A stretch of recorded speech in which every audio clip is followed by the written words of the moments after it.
Hello students, welcome to Telugu officers channel. ఇవాళ మనం March 13వ తేదీకి సంబంధించిన కరెంట్ అఫైర్స్ గురించి చూద్దాం. ఇవాళ మన ఫస్ట్ ఆర్టికల్ చూడండి. రాజస్థాన్లో ఉన్నటువంటి పోఖ్రాన్లో భారత్ శక్తి విన్యాసాలు అనేవి మొదలయ్యాయి. అందులో ఇదిగో రాకెట్లను ఇలా ప్రయోగిస్తున్నారు. ఆ విన్యాసాలని ఇక్కడ మోదీ అలాగే మన రక్షణ మంత్రి వీళ్ళు తిలకిస్తూ ఉన్నారనమాట. మరి ఈ నేపథ్యంలో మనకి పోఖ్రాన్ అంటే గుర్తొచ్చేదేంటి? పోఖ్రాన్ న్యూక్లియర్ టెస్ట్లు, అవునా? పోఖ్రాన్ 1, పోఖ్రాన్ 2. మరి పోఖ్రాన్ 1 టెస్ట్ ఏదైతే ఉందో 1974వ సంవత్సరం మే 18వ తేదీ నిర్వహించాం. మరి దీని పేరేంటి? ఆపరేషన్ స్మైలింగ్ బుద్ధా లేదా ఆపరేషన్ హ్యాపీ కృష్ణ అనేసి పిలుస్తాం. పోఖ్రాన్ 1 టెస్ట్ అని కూడా అంటాం. అదే పోఖ్రాన్ టెస్ట్ 2ని 1998వ సంవత్సరం మేలో నిర్వహించాం. దీని కోడ్ నేమ్ ఏంటి? ఆపరేషన్ శక్తి అన్నటువంటిది. మన నెక్స్ట్ ఆర్టికల్ చూడండి. రాజస్థాన్లో ఉన్నటువంటి జైసల్మేర్లో భారత వాయుసేనకి సంబంధించినటువంటి అంటే ఇండియన్ ఎయిర్ ఫోర్స్కి సంబంధించిన తేజస్ యుద్ధ విమానం అన్నటువంటిది కుప్పకూలింది. మరి ఇక్కడ తేజస్ యుద్ధ విమానం ఇటీవల కుప్పకూలింది. ఇదంతా మనకు అక్కర్లేదు. అసలు తేజస్ యుద్ధ విమానం ఏమిటి? తేలికపాటి యుద్ధ విమానం, స్వదేశీ పరిజ్ఞానంతో దీన్ని తయారు చేశాము. అయితే దీనిని 2016వ సంవత్సరంలో మన ఇండియన్ ఎయిర్ ఫోర్స్లోకి తీసుకురావటం జరిగింది. మరి అలాంటి ఈ తేలికపాటి యుద్ధ విమానం లేదా లైట్ కాంబాట్ ఎయిర్ క్రాఫ్ట్ అంటాం, LCA తేజస్ అనేసి. అలాంటి ఈ తేలికపాటి యుద్ధ విమానం కూలిపోవటం అన్నటువంటిది ఇదే మొదటిసారి. కాబట్టి ఈ క్వశ్చన్ అడిగే ఛాన్స్ ఉంది. నెక్స్ట్ ఆర్టికల్ చూడండి. సిటిజన్షిప్ అమెండ్మెంట్ యాక్ట్ 2019 ఇది రీసెంట్గా నిన్నటి రోజు నుంచి అమల్లోకి వచ్చింది. దీనికి సంబంధించినటువంటి రూల్స్ని కేంద్ర హోం మంత్రిత్వ శాఖ నోటిఫై చేసింది. మరి ఆ నేపథ్యంలో నిన్నటి నుంచి అమల్లోకి వచ్చింది కదా. మరి ఈ యొక్క సిటిజన్షిప్ అమెండ్మెంట్ యాక్ట్తో మన దేశంలో ఉన్నటువంటి ముస్లింల హక్కులకు ఎలాంటి భంగము వాటిల్లదు. వాళ్ళు ఎలాంటి పత్రాలు ఇవ్వాల్సినటువంటి పని ఉండదు. హిందువులతో సమానంగానే వాళ్ళ హక్కులు కూడా కొనసాగుతాయి అన్నట్టుగా ఇక్కడ హోం మంత్రిత్వ శాఖ చెప్తోంది. అయితే ఇక్కడ ఏంటి? మన భారతదేశానికి పాకిస్తాన్, ఆఫ్ఘనిస్తాన్ అలాగే బంగ్లాదేశ్ నుంచి 2014వ సంవత్సరం డిసెంబర్ 31వ తేదీలోపు వచ్చి ఇక్కడ ఉన్నటువంటి వాళ్ళు ఎవరైతే కాందశీకులు ఉంటారో వాళ్ళు పౌరసత్వానికి అప్లై చేసుకోవచ్చు. అది కూడా న్యాచురలైజేషన్ పద్ధతిలో, అంటే సహజ సిద్ధమైనటువంటి పౌరసత్వాన్ని ఇవ్వటం జరుగుతుంది. అంతేకాదు వీళ్ళు మనం చూస్తే 2019 ఈ చట్టం కింద అర్హత కలిగిన వ్యక్తులు ఎవరైనా కూడా ఇండియన్ సిటిజన్షిప్ ఆన్లైన్ అనే పోర్టల్ ద్వారా దరఖాస్తు చేసుకోవచ్చు. అయితే ఈ 3 దేశాల నుంచి ఏ తేదీన మన దేశానికి వచ్చారో అప్పటి నుంచి వీళ్ళ పౌరసత్వం అనేటటువంటిది వర్తిస్తుంది. మరి వీళ్ళు ఏ దేశం నుంచి వచ్చారు అన్నటువంటి దానికి 9 రకాల పత్రాలు ఉంటాయి. అందులో ఏదో ఒకటి ఇవ్వాలి. ఏ తేదీన వచ్చారు అని తెలిపేదానికి 20 రకాల పత్రాలు ఉంటాయి. అందులోంచి కూడా ఒకదాన్ని దరఖాస్తుతో పాటు ఇవ్వాల్సి ఉంటుంది. అంటే దీనికోసం ఒక స్పెషల్ వెబ్సైట్ అలాగే ఒక మొబైల్ యాప్ కూడా CAA 2019 అనే పేరుతో కొత్త మొబైల్ యాప్ని కూడా తీసుకురాబోతున్నారు. నెక్స్ట్ చూడండి. ఎన్నికల బాండ్లకి సంబంధించి మనం రీసెంట్గా చాలాసార్లు చదువుకున్నాం, అవునా?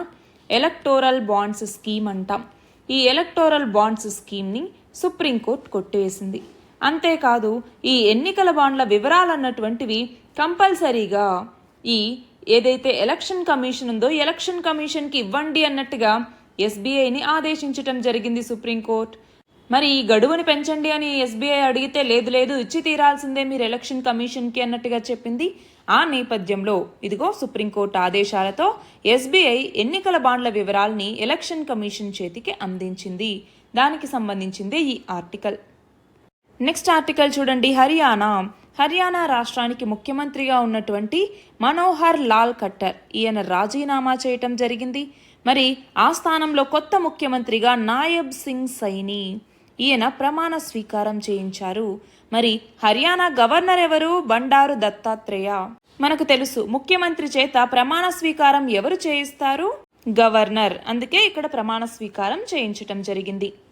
మన నెక్స్ట్ ఆర్టికల్ చూడండి. హైతీలో సంక్షోభం నేపథ్యంలో అక్కడి ప్రధాని రాజీనామాకి సిద్ధమవుతున్నారు అన్నట్టుగా.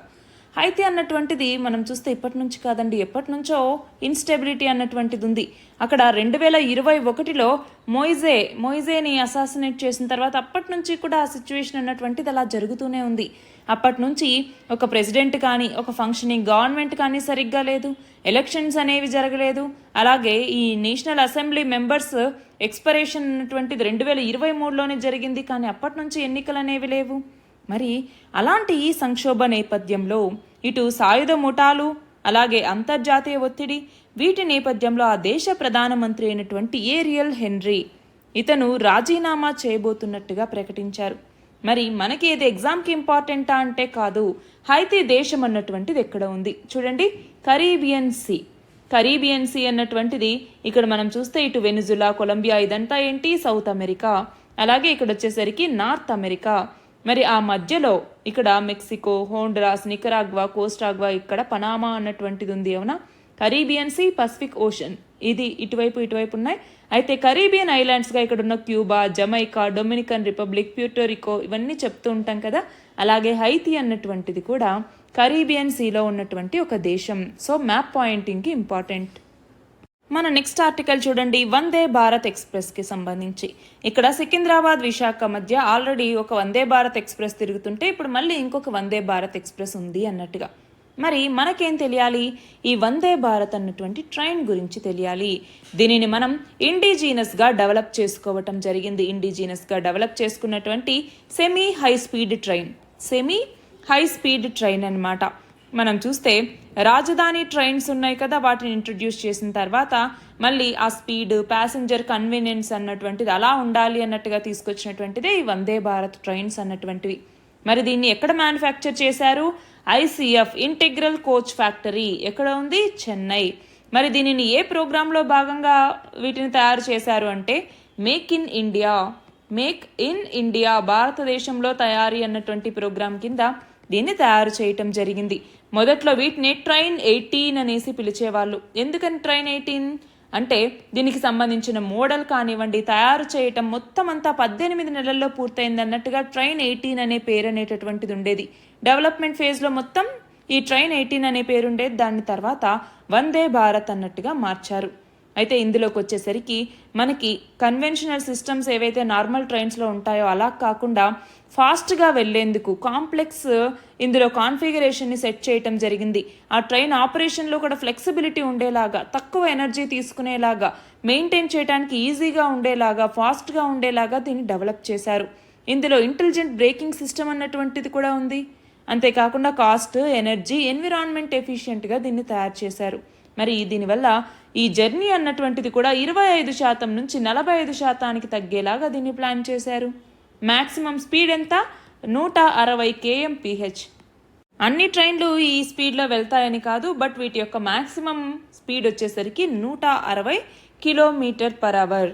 అంతేకాదు ఇందులోకి వచ్చేసరికి ట్రైన్ కొలిజన్ అవాయిడెన్స్ సిస్టమ్ అయినటువంటి కవచ్, ఈ కవచ్ సిస్టమ్ని కూడా ఇందులో యాడ్ చేయటం జరిగింది. మన నెక్స్ట్ ఆర్టికల్ చూడండి, జనౌషధి కేంద్రాలకి సిడ్బి అంటే small industries development bank of India అంటాం. ఈ సిడ్బి నుంచి రుణాలని అందిస్తూ ఉన్నారు అన్నటువంటి నేపథ్యంలో ఈ ఆర్టికల్ని చదువుకుంటున్నాం. మరి జనౌషధి కేంద్రాలు అంటున్నాం అనగానే మనకి సెంట్రల్ గవర్నమెంట్ స్కీమ్ ఒకటి గుర్తు రావాలి. ఏంటది, ప్రధానమంత్రి భారతీయ జన ఔషధి పరియోజన లేదా PMBJP అనేసి మనం పిలుస్తూ ఉంటాం. ఈ పథకం కింద ఏంటి, జెనరిక్ మెడిసిన్స్ ఏవైతే ఉంటాయో ఈ జెనరిక్ మెడిసిన్స్ అన్నటువంటివి తక్కువ ధరలో మనకి అందుబాటులోకి వస్తాయి. సో మనకి క్వాలిటీ అన్నటువంటిది కాంప్రమైజ్ అవ్వకుండా తక్కువ ధరలో అందించటం కోసం ఈ జెనరిక్ మెడిసిన్ అన్నటువంటి దాన్ని ఇప్పుడు కంపల్సరీ కూడా చేయటం జరిగింది. అందరూ రిజిస్టర్డ్ మెడికల్ ప్రాక్టీషనర్స్ ఎవరైతే ఉంటారో వాళ్ళు జెనరిక్ మెడిసిన్ని కూడా రాయాలి అన్నట్టుగా కంపల్సరీ చేశారు కదా. అయితే ఇప్పుడేమైంది అంటే మన దేశంలో మొత్తం 1624 ఈ జన ఔషధి కేంద్రాస్ అన్నటువంటివి ఉన్నాయి. మరి వీటిని త్వరలో 15,000 కేంద్రాలకి పెంచాలి అన్నటువంటిది లక్ష్యం. దీని ద్వారా ఈ జెనరిక్ మెడిసిన్ని మరింత ప్రజలకి చేరువ చేయాలి అన్నటువంటిది దీని ముందున్నటువంటి లక్ష్యం అనమాట. అంటే ఏంటి, జెనరిక్ మెడిసిన్ అంటే ఏంటి, నార్మల్ మెడిసిన్తో కంపేర్ చేసుకుంటే జెనరిక్ మెడిసిన్ ఎందుకు మనకు తక్కువగా వస్తుంది, మనకి ఏ మెడిసిన్లో అయినా యాక్టివ్ ఫార్మాసిటికల్ ఇంగ్రీడియంట్స్ అన్నటువంటివి ఉంటాయి. అంటే మెయిన్ కంపోజిషన్ ఇదే అనమాట. ఇది జనరిక్ మెడిసిన్లోను నార్మల్ మెడిసిన్లోను సేమ్ ఉంటుంది. మిగతా కంపోజిషన్ అన్నటువంటి జనరిక్ మెడిసిన్కి అలాగే నార్మల్ పేటెంటెడ్ మెడిసిన్కి డిఫరెంట్ ఉంటుంది. అయితే ఇక్కడ జనరిక్ మెడిసిన్ అని ఎప్పుడు అంటాము అంటే ఒక మెడిసిన్కి పేటెంట్ కాలం అన్నటువంటిది ఉంటుంది. ఆ పేటెంట్ కాలం తీరిపోయిన తర్వాత ఏ కంపెనీ అయినా కూడా ఆ మెడిసిన్ని రీప్రొడ్యూస్ చేయొచ్చు. అలా తయారు చేసేటటువంటిది జనరిక్ మెడిసిన్. ఇక్కడ ఏంటి అంటే రాయల్టీ పే చేయాల్సిన అవసరం ఉండదు, అలాగే అనవసరపు ఖర్చులు ఏమీ ఉండవు. కాబట్టి మనకి దాదాపు 50 నుంచి 80% వరకు ఈ జనరిక్ మెడిసిన్ అన్నటువంటి తక్కువ ధరలో అందుబాటులోకి వస్తుంది. నెక్స్ట్ చూడండి, 24 మంది రచయితలకి సాహిత్య అకాడమీ పురస్కారాలు అన్నటువంటి వచ్చాయి. అందులో తెలుగు రచయిత అయినటువంటి టి పతంజలి శాస్త్రి ఈయన కూడా ఒకరు. అయితే ఇక్కడ చూడండి, 2023 సంవత్సరానికి గాను కవిత్వంలో 9 మంది, అలాగే నవలా రచనలో 6, చిన్న కథల విభాగంలో 5 మందికి ఈ సాహిత్య అకాడమీ పురస్కారాలు అన్నటువంటి వచ్చాయి. మరి ఈ సాహిత్య అకాడమీ పురస్కారం కింద ఒక్కొక్కరికి తామ్రపత్రం ఇస్తారు, అలాగే ₹1,00,000 చొప్పున బహుమతిని కూడా అందజేస్తారు. నెక్స్ట్ చూడండి, ప్రపంచంలోనే మొట్టమొదటిసారిగా మెలనిస్టిక్ టైగర్ సఫారీని ఏర్పాటు చేస్తున్నట్టు ఇటీవల ఏ రాష్ట్రం ప్రకటించింది? మెలనిస్టిక్ టైగర్ అంటే ఏంటి? నల్ల పులులు అంటాము. మరి ఏ రాష్ట్రం ప్రకటించింది? ఒడిషా అన్నటువంటిది. నెక్స్ట్ చూడండి, ఏ దేశం తొలిసారిగా తన సరిహద్దుల్లో కోల్టన్ నిక్షేపాల్ని కనుక్కున్నట్టు ఇటీవల అధికారికంగా ప్రకటించింది అంటే కెన్యా. కోల్టన్ అనేటటువంటిది కొలంబైట్ టాంటాలైట్ల సంక్షిప్త రూపం. కొలంబైట్ టాంటాలైట్ని కలిపి కోల్టన్ అంటాం. వీటిని మనం స్మార్ట్ ఫోన్స్లోను, ఎలక్ట్రిక్ కార్ బ్యాటరీస్ ఇలాంటి ఎలక్ట్రానిక్ ఉత్పత్తుల్లో వినియోగిస్తూ ఉంటాం. చూడండి, టాంటాలం. మనము టాంటాలంని మన దేశంలో కూడా కనుక్కున్నాం. దీని గురించి ఒక వీడియో కూడా చేయటం జరిగింది. టాంటాలంని మన భారతదేశంలో ఏ నది ఒడ్డున ఉన్నటువంటి ఇసుకలో కనుక్కున్నాము? దీని ఆన్సర్ కమెంట్ సెక్షన్లో ఇవ్వండి. అయితే టాంటాలంతో కూడినటువంటి విలువైనటువంటి ఖనిజమే ఈ కోల్టన్ అన్నటువంటిది కూడా. నెక్స్ట్ చూడండి, ఇటీవల వార్తల్లోకి వచ్చినటువంటి IITGN యొక్క పూర్తి రూపం ఏమిటి అంటే integrated industrial township greater Noida. రీసెంట్గా ప్రధాని నరేంద్ర మోదీ దీన్ని ప్రారంభించారు. దీనిని Delhi Mumbai industrial corridor, greater Noida authority ఇవి రెండూ కలిసి సంయుక్తంగా అభివృద్ధి చేశాయి, మొత్తం 1700 కోట్ల రూపాయల వ్యయంతో.